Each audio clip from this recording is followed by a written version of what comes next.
बोला आपकी ही कार है? उन्होंने प्यार से कहा नहीं मेरी नहीं है, मगर पर्ची मेरे पास थी। अचानक कुछ सोचकर उन्होंने अपना रुमाल जेब से निकाला और जादूगर की तरह हवा में ऐसा फटका लगाया कि पर्ची पार्किंग वाले की तक वो मचा गई।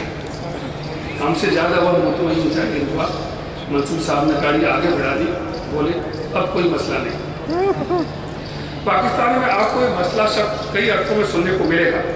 भाषा के जमीने में चाहे आपकी दिलचस्पी हो या नहीं, मुद्दा बात, दिक्कत, हकीकत वगैरह के अर्थ में कोई दर्जन भर प्रयोग मैंने इस मसले के वहाँ देखे। दूसरा एक प्रयोग जो बरबस हमारा ध्यान खींचता है वह है देखिए, आइए, तस्वीर रखिए जैसे जुमलों की जगह देखे, आए, तस्वीर रखें का इस्तेमाल। अपवाद के बतौर बेहद आदर के इजहार में आइए बैठिए बोल लिया जाता है। हवाले से जुमला भी पाकिस्तान में ज़्यादा इस्तेमाल होता है और भारत से अलग तर्ज में होने के कारण हमारा ध्यान बटाता है। मगर इस तरह के छोटे मोटे फ़र्क आप छोड़ दें और थोड़ी सूझ बरतते हुए राजनीति की जगह सियासत बोलने लगे तो जब तक आप न बताएं कि पाकिस्तान में लोग आपको पराये मुल्क का नहीं मानेंगे। आप हिंदी बोलें तो कहेंगे माशाअल्लाह आपकी उर्दू बहुत उम्दा है। उन्हें क्या मालूम कि जब